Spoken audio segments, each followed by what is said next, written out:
성경 말씀 마태복음 5장 1절부터 9절 말씀입니다. 살아계신 하나님 말씀을 받들어 읽어드리겠습니다. 성령의 음성을 들으시기 바랍니다. 예수께서 무리를 보시고 산에 올라가 앉으시니 제자들이 나아온지라. 입을 열어 가르쳐 이르시되 신령이 가난한 자는 복이 있나니 천국이 그들의 것임이요 애통하는 자는 복이 있나니 그들이 위로를 받을 것임이요 온유한 자는 복이 있나니 그들이 땅을 기업으로 받을 것임이요 의에 줄이고 목마른 자는 복이 있나니 그들이 배부를 것임이요 긍휼히 여기는 자는 복이 있나니 그들이 긍휼히 여김을 받을 것임이요 마음이 정결한 자는 복이 있나니 그들이 하나님을 볼 것임이요 화평하게 하는 자는 복이 있나니 그들이 하나님의 아들이라 일컬음을 받을 것임이요. 아멘.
아멘. 할렐루야. 주님을 정촉합니다. 네, 기쁨으로 주님을 찬양합니다. 정촉합니다. 우리 샬롬 찬양대 찬양이 하나님의 기쁨인 줄 믿습니다. 크게 은혜와 복을 내려주시길 원합니다. 여러분 가운데 오늘 또 예비하신 만 가지 복들이 여러분 다 여러분의 소유가 되시길 원합니다. 요즘은 밤새 안녕하셨습니까? 라는 그런 인사가 필요할 땐 같아요. 그래서 우리가 사는 지역은 그래도 지진에 크게 영향은 없는 것 같죠. 지진으로 인해서 사재기를 하고 두려워서 활동을 못하는 분들은 없지요. 대구, 울산, 경주 지방은 지진에 대한 두려움과 공포가 참으로 심각합니다. 그래서 잠을 잘 때도 거실 출입문 쪽에 중심으로 잠을 자고 또 이미 비상식량들을 사서 비축을 하고 또 이 헬멧을 사서 지금 구비해놓고 그런다고 합니다. SNS를 통해서 우리 보면은 지진에 대한 어떤 그 정보들이 뭐 근거 있는 것도 있고 근거 없는 것도 있고 여러 가지가 참 SNS를 통해서 급속하게 퍼지고 있습니다. 근데 지진 전문가로서 그 영향력 있는 1세대 전문가로 알려진 그 지진 연구소장은 최근에 발생한 이 지진, 경주의 지진이 양산 단층 지진에서 발생한 것이 아니라 2011년 3월에 발생했던 일본 동북부 9.1 강도의 지진이 발생할 때 영향을 받는 새로운 단층이 생겼다는 것이죠. 그래서 경주와 울산 단층의 활동으로 지진이 일어났다. 그래서 충분히 앞으로 더 큰 지진, 적어도 7.0이나 8.0의 강한 지진도 발생할 수 있으니까 우리는 거기에 대해서 대비해야 된다. 이런 발표를 했습니다. 그분의 고견으로는 16km 정도 길이 단층이 깨지면, 단층이 깨질 때 그때 충격으로 지진이 발생한다는 것이죠. 16km 정도가 깨지면은 7.0 이상의 지진이 발생하고 70km 이상이 깨어지면은 8.0 이상의 지진이 발생한다. 만약에 우리나라 지금 현재 이렇게 준비되지 않고 대비하지 않은 상태에서 7.0 이상의 지진이 일어나면은 50만 명 이상이 죽을 수 있다는 것이죠. 루머다. 이렇게 취급하기에는 너무 무책임합니다. 우리는 우리나라도 안전지대가 없다는 것이죠. 기도한 대로 지금 마지막 때에 가까워오고 있어요. 이 지진, 기근이나 지진이나 난리, 전쟁은 하나님의 주권 안에 있다는 것이죠. 하나님이 허락하지 않으면 2.0 지진도 일어나지 않는다는 것이죠. 크고 작은 지진이 다 하나님의 주권적 역사, 섭리 안에 있다는 것입니다. 마태복음 24장 7절 8절에 말씀한 것처럼 마지막 때 또 하나님께서 영혼들을 찾기 위해서 하나님께 돌아오게 하기 위해서 강팍한 영혼들 지진으로서 깨뜨린 것처럼 강팍한 마음을 깨뜨리기 위해서 그런 재앙, 징계를 할 것이라는 것이죠. 그렇지 않으면 다 지옥불에 떨어지니까. 그 강력한 지진을 통해서, 기근을 통해서, 정말 질병을 통해서, 아니면 전쟁과 여러 사건, 사고, 난리를 통해서 굳은 사람들의 마음을 깨뜨려서 두려움을 주고, 그래서 하늘을 바라보고 하나님을 찾게 하고 복음을 받아들이게 한다는 것이죠. 그런 재앙과 재난을 허락하신 것은 하나님이 악해서가 아니라 선하신 하나님, 결국 영혼을 구원하기 위해서, 잃어버린 영혼을 찾기 위해서, 그리스도의 생명을 주시고 천국 자녀 영생을 주시기 위해서 그런 것을 어쩔 수 없이 허락하신 겁니다. 그러면 우리는 거기에 대비해야 됩니다. 진정한 화평, 우리가 비상장식을 준비하고 또 피난처를 준비하고 무슨 안전장치를 준비하는 것은 그 근본적인 대비가 아니라는 것이죠. 근본적인 것은 지진이 일어나지 않게 하는 것, 재앙, 재난이 일어나지 않게 하는 것입니다. 그것은 하나님과의 관계 회복입니다. 하나님과의 관계 회복, 인생이 저주 안에 팔리고 사단의 종되고 지옥의 심판을 받게 되는 근본적인 원인이 바로 죄의 문제입니다. 죄. 그러므로 이런 재앙과 재난을 그치게 하고 하나님과 화평하게 하는 방법, 근본적인 방법은 죄를 회개하고 예수 그리스도를 구주와 주님을 영접하는 것이고, 영적 깊은 잠에 자서 세속에 빠져있는 영혼들이 하나님께 회복되고 하나님께 돌아가고 순수한 믿음을 회복하는 것, 그래서 믿음을 경고케 하고 하나님이 기뻐하시는 삶을 살며 영혼 구원을 위해서 복음 전도에 열심을 내는 것, 이것이 바로 가장 재앙과 재난에 대한 안전한 대책이고 근본적인 문제 해결입니다. 그러므로 큰 민족이 지금 고통과 위기에 빠졌습니다. 그런 가운데 우리가 형제를 어떻게 사랑해야 되고 어떻게 해야 됩니까? 우리는 내 스스로 죄를 회개하고 믿음의 굳건히 서고 하나님의 본질적인 기뻐하는 일을 더 추구하고 또 고난당한 지역과 그 영혼들을 심령에 품고 중보기도 하고 또 하나님의 복음을 열심히 전하는 것. 이것이 화평케 하는 피스메이커의 해야 될 일이라는 것이죠. 사실 24일 날 강력한 지진이 발생한다고 인터넷 통해서 막 퍼져갔어요. 우리 금요일 날 함께 기도하고 저도 중심으로 기도했어요. 그것이 누구라 하고 일주가 수는 없다니까요. 그러나 하나님의 능력은 지진을 일으킬 수도 있고 막을 수도 있기 때문에 막을 수 있는 주님 앞에 간절히 기도하고 지진이 일어나지 않았어요. 앞으로도 지진 일어나지 않게 할 수가 있어요. 주님의 마음을 움직입니다. 그래서 중보기도가 필요하고 근본적인 것은 신앙 회복, 믿음 회복, 더 많은 영혼들이 죽게 돌아오는 것. 이것이 바로 최선의 안전장치고 진정한 하나님과의 관계 회복인 줄 믿습니다. 그렇습니다. 이런 지진을 통해서, 이런 재난을 통해서 하나님은 구원받을 자를 찾고 있습니다. 모르는 도 경주라든지 경상도 저쪽에 교회들이 부흥할 것입니다. 저도 기도하면서 우리 교회도 예비된 영혼들이 상당히 있어요. 근데 아직 안개가 가해있어요. 이 안개가 거쳐야 됩니다. 영적 방해세력이라는 것이죠. 그리스도와 더 우리 성도들이, 저와 성도들이 그리스도와 더 친밀하고 더 화평하면은 그 영혼들은 하나님이 보내주십니다.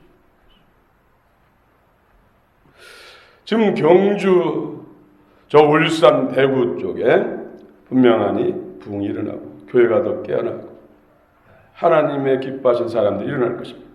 하나님은 절대로 공짜 없습니다. 당신 하는 일이 있어서 손해보지 않습니다.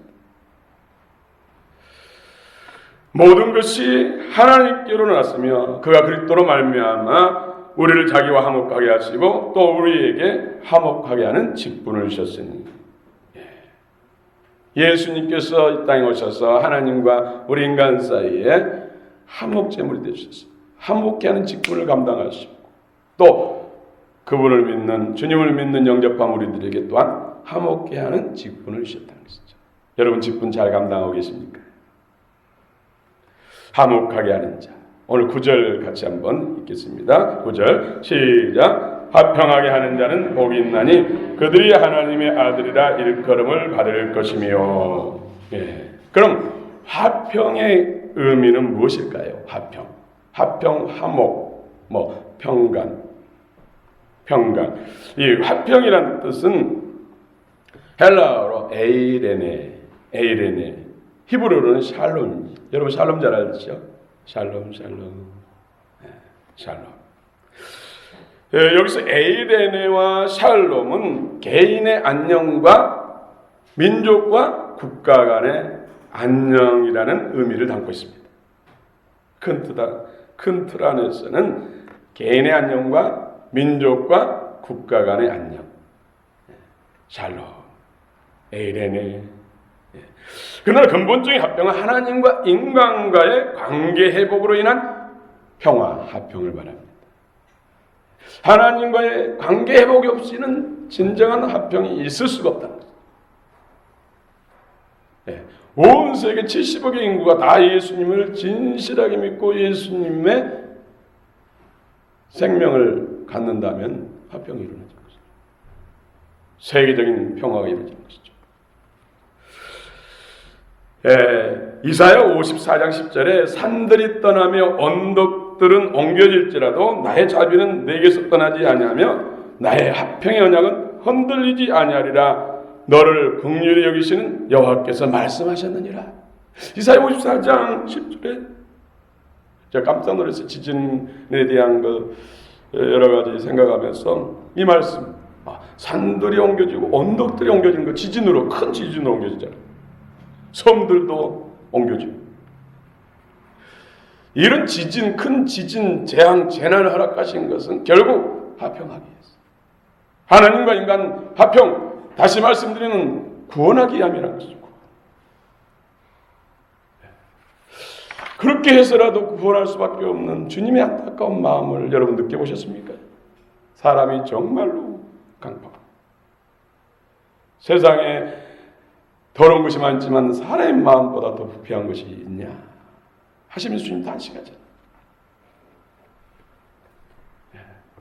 여러분, 지진이 일어나지 않고 난리가 일어나지 않고 고통과 사건, 사고가 일어나지 않아도 예수님을 잘 믿으시기 바랍니다.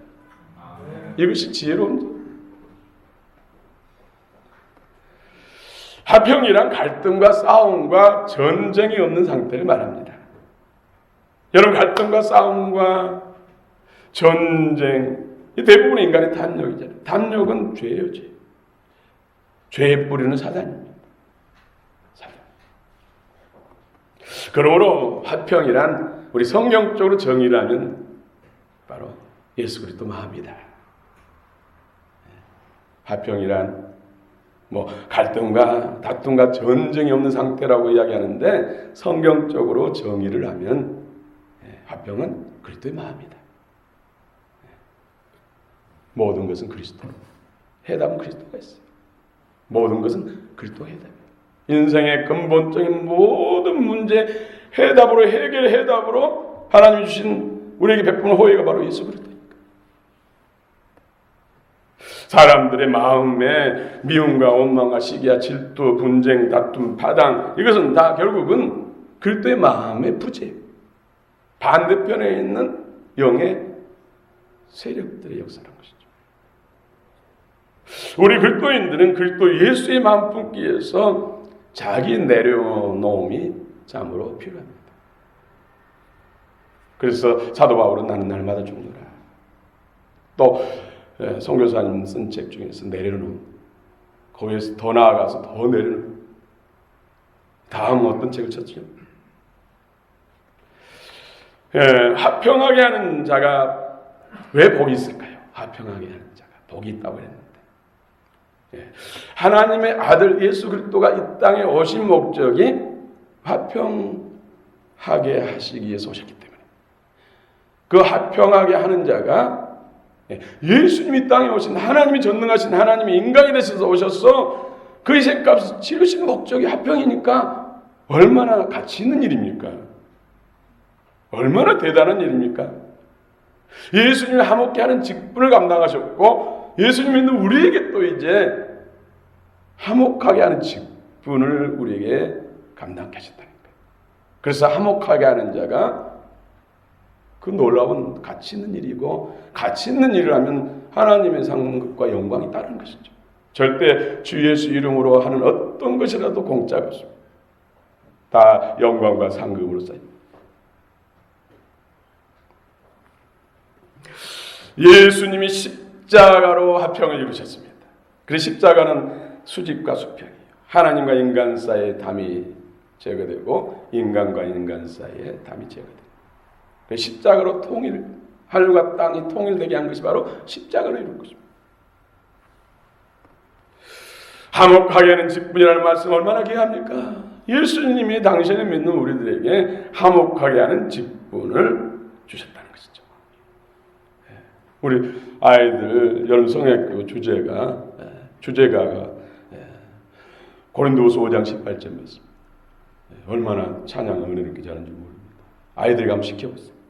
모든 것이 하나님께로 왔어.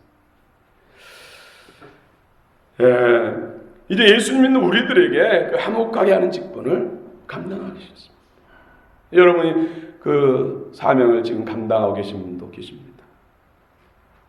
세상에 살아가는데 누군가가 화목하게 하는 직분, 우리는 쉽게 피스메이커, 영어로 피스메이커라고 말은 하죠. 여러분, 피스메이커가 없다면 얼마나 힘들까요? 가정에서도 부부간에 다툼이 일어났을 때 피스메이커가 있어야 잘 해결되잖아요. 그래서 시어머니, 시아버지는 잘해야 돼요. 한쪽 아들 편만 들면 큰일 나요. 저기 교회에서도 마찬가지예요. 피스메이커가 역할을 잘하면, 피스메이커 역할을 합병케 하는 자가 많으면 그 교회는 든든해져요. 하나님은 죄로 인해 하나님과 언수되어 심판 아래 있던 사람들을 위해 예수 그리스도를 세상에 보내셔서 구원하시기를 기뻐하셨습니다. 골로새서 1장 20절에 그가 십자가의 피로 화평을 이루사 만물고 땅에 있는 것들이나 하늘에 있는 것들이 그로 말미암아 자기와 화목하게 되기를 기뻐하심이라. 땅에 있는 자 우리 인간들, 하늘에 있는 천과 천사 주님과 예수님을 통해서 화평케 하셔서 구원하시기를 기뻐하셨다. 얼마나 은혜입니까? 좋으신 예수님, 예수님 보내주신 하나님 아버지, 또 예수님을 우리 안에 이루게 하신 성령님, 삼일째 하나님께 영광 돌립니다. 인류 역사상 완벽한 화평을 이루신 분은 예수 그리스도입니다.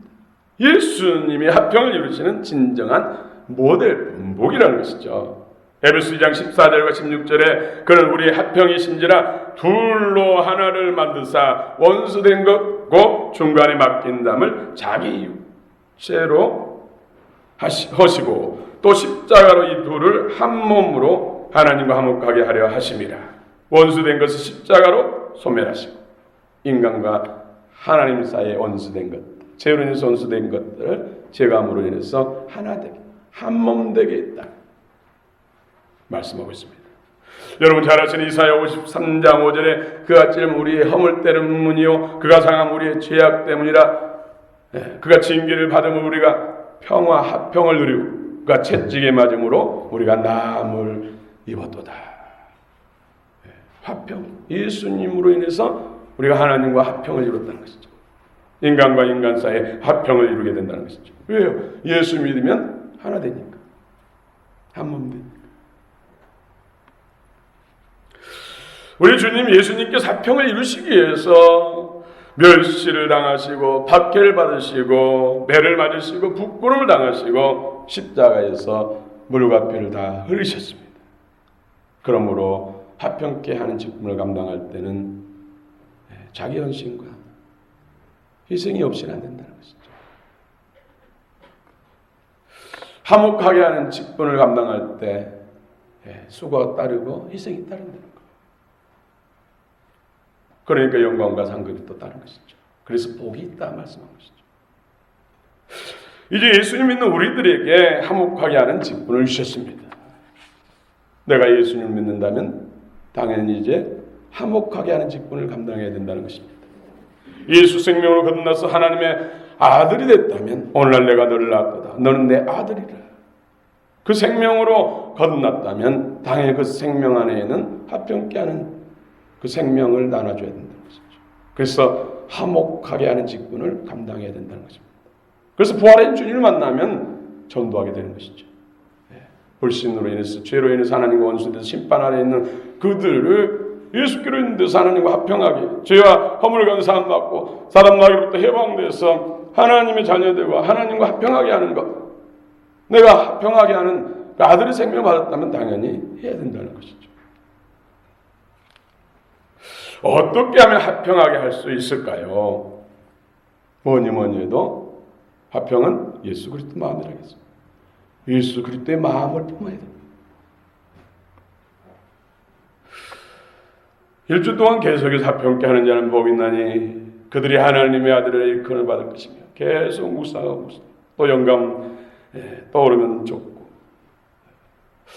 화평케 하는 자, 화평케 하는 자, 화평하는 그 생명으로 충만해, 화평하는 주님의 마음으로 충만해야 진정한 화평케 하는 자가 될 수 있다는 것이죠.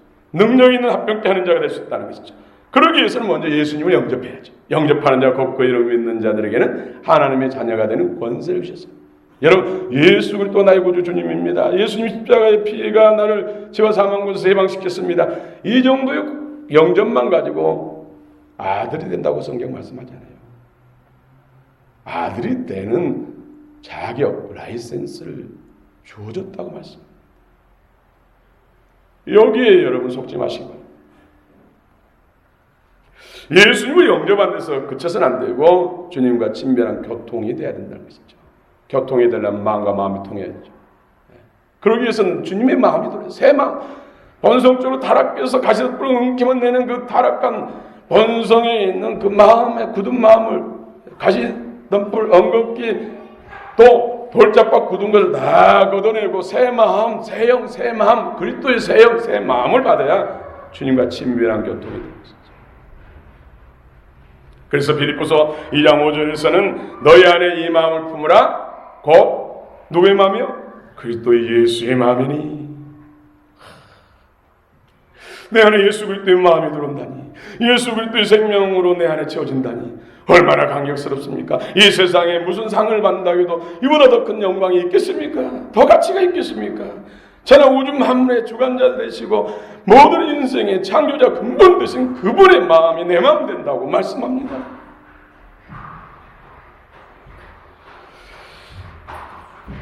예수님께서 이 땅에 오셔서 우리에게 본이 되셨잖아요. 그래서 그리스도의 마음을 우리 안에 품으려면 첫 번째 겸손입니다. 겸손. 첫째도 겸손, 둘째도 겸손, 셋째도 겸손. 겸손입니다. 어떻게 겸손합니까? 겸손하고 싶은데 어떻게 겸손합니까? 겸손은 나를 스스로 낮추는 것이죠. 나는 하나님 없이는 살 수 없습니다. 원래 죄의 덩어리였고 저주받은 인생이었고 사단의 종이었고 멸망의 자녀였습니다. 그러나 예수 그리스도로 구속하셨고 새 사람 삼으셨습니다. 그러나 아직도 연약하고 부족하고 하나님의 은혜 없이는 아무것도 할 수 없고 지금 뭔가 한 것이 있다면 이룬 것이 있다면 다 주님의 은혜입니다. 다만 무익한 종이뿐입니다. 이렇게 스스로 하나님 앞에 낮추면은 겸손해지고 하나님의 은혜를 더하는 것입니다. 사단은 계속해서 너 잘한다, 너 잘한다. 내가 최고야. 내 능력이야. 내가 선택을 잘했어. 내가 잘 그 문제를 해결해서 이렇게 잘 됐어. 계속해서 너 하면서 교만하게 만드는 것이죠. 그런 음성을 거부하고 주님의 은혜를 구하는 것. 이것이 스스로 겸손하는 것입니다.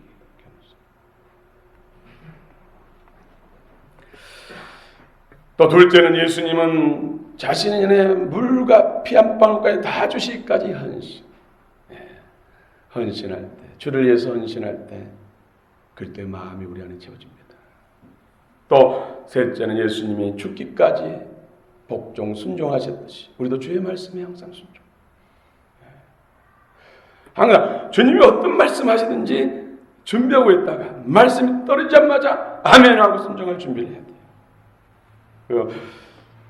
백화점 왕 워너메이커라든지 또 록펠러 같은 사람들이 처음부터 유산을 많이 받아서 부자 된 거 아니잖아요. 그들은 점원으로 낮은 자리에 일할 때도 상사라든지 주인이 사장이 어떤 말을 하든지 항상 바로 즉시 행할 준비를 하고 살았다는 것이죠. 그러니까 나중에 은퇴할 때 되니까 이 회사에 가장 이 회사를 사랑하고 이 회사를 유익하게 하고 잘 관리하고 이 회사를 발전시킬 수 있는 사람이 누군가 아니에요. 했더니 그 사람들이 떠오르고 그 사람들이 사장이 되는 거예요. 하나님 나라도 그렇다는 거예요. 주님 마음도 그렇다는 것입니다.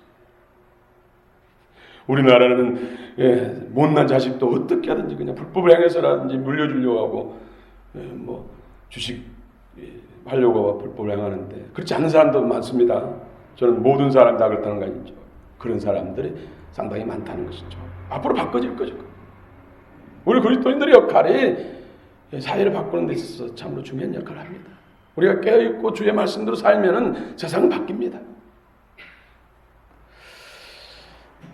우리는 신앙생활하면서 속된 표현으로 별 희한한 일을 다 겪습니다. 왜 그렇습니까? 세상이 약하기 때문에, 사단이 약하기 때문에. 그러나 놀라운 것은 하나님 그런 일을 통해서 주의 마음을 부어줍니다. 아니 땡 굴뚝에 연기 날까? 지금 속담이 바뀌어야 돼요. 영적인 적용을 하면은 아니 땡 굴뚝에도 연기 난다. 또 콩 심은 데 콩 나고 팥 심은 데 팥 난다. 이것도 영적 세계에 적용시키려면은 콩 심은 데 팥 나고 팥 심은 데 콩 난다. 이게 바뀌어야 돼요. 영적인 일이기 때문에 그렇습니다. 사단은 사람을 통해서 역사하기 때문에. 저도 종종 많은 이런 말들 들었어요. 이런 어려운 희한한 일들을 겪으면서 어이없다. 정말 어이없다. 이런 표현을 쓴 사람들 봤어요. 어이없다. 정말 어이없다. 나중에 더한 일을 겪게 되면은 별 희한한 일도 다 있다. 별 희한한 일도 다 있다. 상식과 이성으로 이해가 안 되니까. 이런 표현을 쓰게 됩니다. 이성으로 이해가 안 되기 때문입니다. 영적인 일이기 때문입니다. 사람을 통해서 역사하기 때문이죠.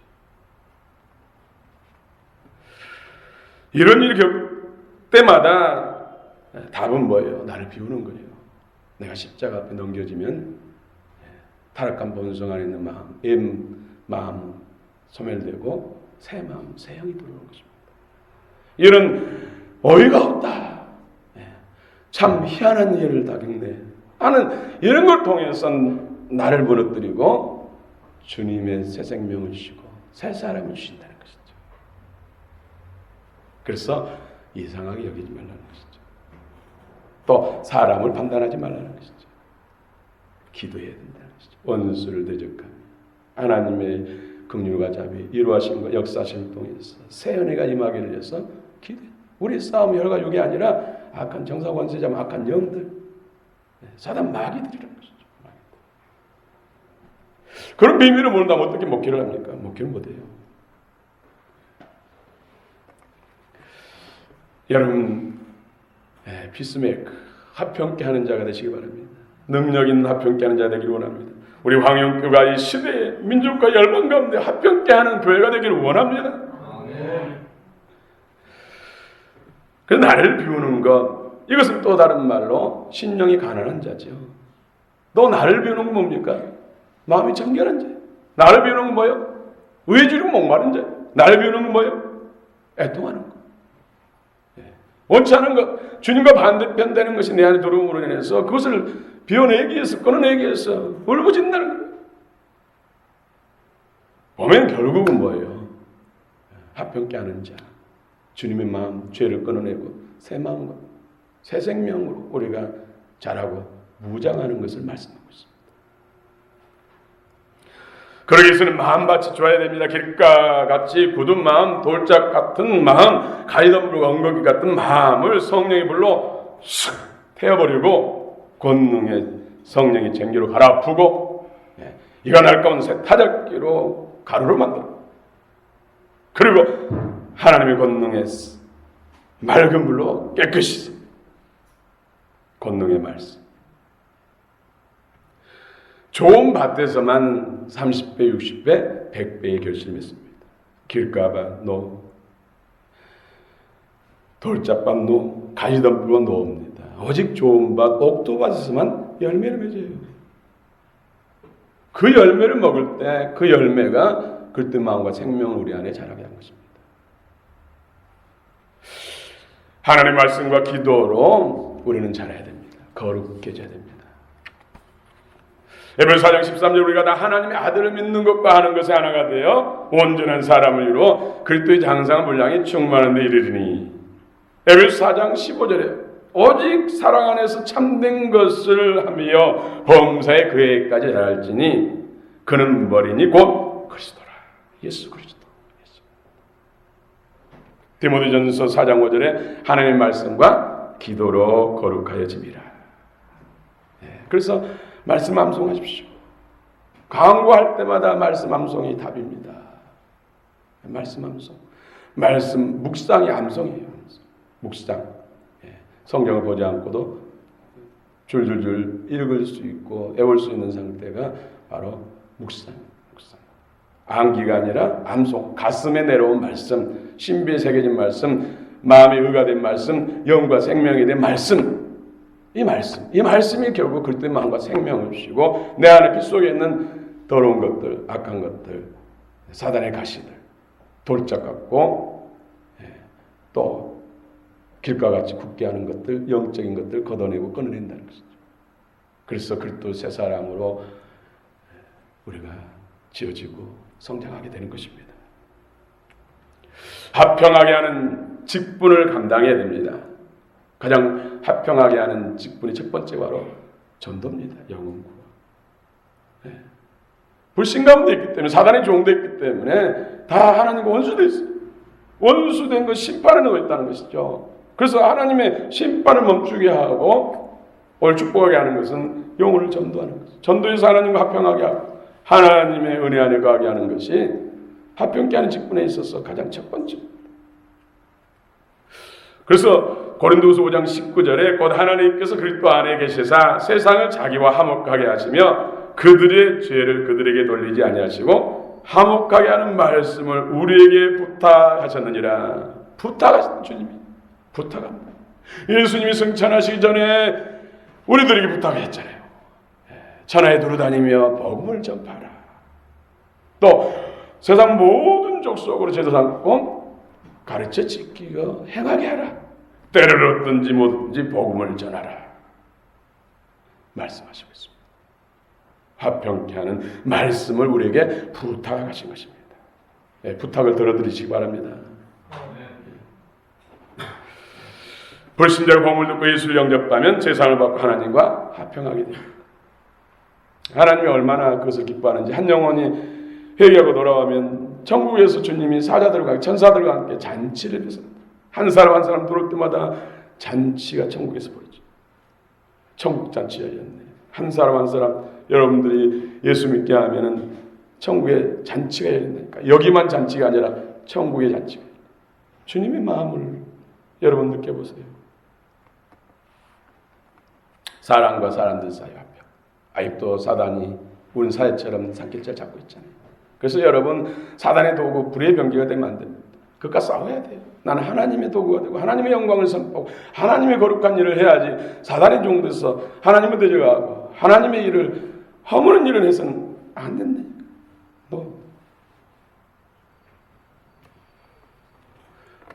여러분 모두가 다 피스메이커, 화평케 하는 자가 되시기 바랍니다. 그것도 능력 있는 화평케 하는 자가 되시길 원합니다. 결론을, 화평케 하는 자는 복이 있나니 어떤 복인가? 이 결론의 말씀을 나누겠습니다. 9절 다시 한번 읽겠습니다. 시작. 화평하게 하는 자는 복이 있나니 그들이 하나님의 아들이라 일컬음을 받을 것이며. 예, 하나님의 아들이라 일컬음을 받는다고 말씀합니다. 여기서 미래 수동태를 썼어요. 미래 수동태. 그런데 내가 하나님의 자녀입니다. 내가 거듭났습니다. 나는 천국을 떠났습니다. 아무리 내가 선포해도 소용없어요. 그분께서 천국을 주시고 영생을 주시는 그분, 주님께서 너는 내 아들이라, 내가 너를 낳았도다, 이렇게 말씀해야지. 아무리 1억 명이 당신은 거듭났으면 하나님 자녀입니다 하고 하나님이 노하면 무슨 소용이 있습니까? 속지 마시고, 모든 결정권자는 하나님이십니다. 모든 주권은 하나님이십니다. 하나님의 아들이라 일컬어 받는다고 분명히 성경은 약속하고 있습니다. 예수님께서 말씀하십니다. 그러면 화평케 하는 사람은 하나님으로부터 너는 내 아들이라 인정받게 되고, 또 반대로 화평케 하는 그런 직분을 감당한 사람은 지금 아들의 생명으로 거듭났다는 증거입니다. 할렐루야. 그리고 화평케 하는 자의 복이 천국의 상속자가 됩니다. 하나님의 아들에게는 아버지 집에 함께 살고 아버지 식탁에서 함께 먹고 마시고 아버지의 기업을 유산으로 받습니다. 유업으로 받습니다. 주님은 기뻐하시는 아들의 삶을 살면은 별을 선물 준다. 별. 계시록에 보면 별을 준다. 별. 시시하게 몇만 평 정도 주는 것이 아니라 지구보다 몇백 배, 몇천 배 그런 별을 주다. 별. 우리가 천국 새하늘 새 땅이 열리면 온 우주를 관리하는, 하나님을 대리해서 관리하는 하나님의 자녀로서의 삶을 사는 거예요. 이 땅의 영광과 비교할 수 있겠습니까? 영생 천국의 복락을 누리게 된다고 성경은 화평케 하는 자에게 약속합니다. 이 세상에 살아갈 때도 하나님의 아들의 신분으로 하나님 아버지께 구하는 특권을 갖습니다. 여러분 자녀의 신분으로, 종의 신분으로 구하는 것하고 다릅니다. 기도 응답이 다릅니다. 아들의 생명으로서, 아들의 특권으로서 기도하면 지옥 갈 사람도 천국 가게 할 수 있고요, 죽을 사람도 살릴 수 있고요, 사단의 권세도 묶어서 지옥에 던질 수가 있어요. 네. 땅에서 묶을 수도 있고 풀 수도 있고, 이런 권세가 아들에게 주시는, 아들에게. 여러분 다 아들이 되시기 바랍니다. 이 세상을 살아갈 때 또 하나님의 아들의 신분으로 천군 천사의 보호를 받습니다. 영적 세계를 움직인다는 것이죠. 어려운 얘기를 당했을 때 주여 천군 천사를 보내주옵소서, 아들을 기억하소서. 그러면 주님께 즉시 천군 천사, 일개 군대 사단을 벌립니다. 우리 사역할 때 영적 세계 움직이는 것을 영적으로 본 적이 있어요. 악한 영이 한 영혼을 괴롭힐 때 그를 구원하기 위해서, 치유하기 위해서 기도할 때 천군 천사를 보내주옵소서. 악한 것이 계속해서 버티고 괴롭히니까 요청하면 천군 천사를 움직여서 묶어서 끊어내요. 아들에게 주신 하나님의 특별한 보호요 권세입니다. 오늘 약속의 말씀 따라 화평케 하는 자가 다 되시길 축원합니다. 기도하십시오.